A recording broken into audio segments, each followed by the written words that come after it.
commenter cette actualité. Nous avons le plaisir de recevoir Marc Lavergne. Bonjour monsieur, Bonjour. bienvenue. Vous êtes directeur de recherche émérite au CNRS, spécialiste du Moyen-Orient. Marc Lavergne, cette opération menée ce matin par le Hamas, elle est inédite par son ampleur?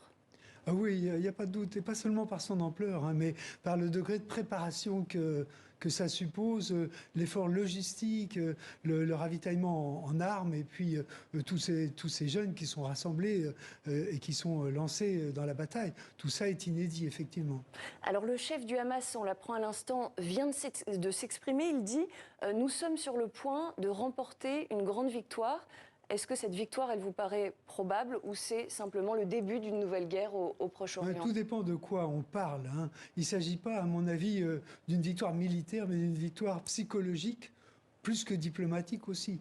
Une victoire peut-être à l'égard des opinions des pays arabes, hein, qui se sont, je dirais, ces dernières années résolus, soumis à l'idée d'un rapprochement de leur gouvernement avec Israël sous diverses formes, hein.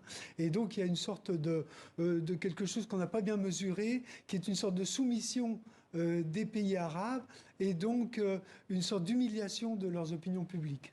Et c'est là-dessus que le Hamas joue aujourd'hui pour essayer d'embraser la scène arabe d'une manière plus large que Gaza. Et ce qu'il faut pointer, c'est évidemment également cet effet de surprise. Comment est-ce qu'on peut expliquer cette défaillance finalement des services de sécurité, mais aussi des services de renseignement israéliens qui n'ont pas vu cette attaque venir? Il y a deux aspects. Il y a effectivement la défaillance de tout cet appareil technique, militaire, d'espionnage, etc. du côté israélien, mais aussi des puissances occidentales qui surveillent toutes ce qui se passe à Gaza, et aussi la capacité du Hamas à s'organiser, à se ravitailler. Il ne faut pas oublier que c'est un pays enclavé, complètement fermé, et que là, on a des milliers de roquettes qui sont lancées, dont on ne sait pas d'où elles viennent, comment elles ont été acheminées sur place.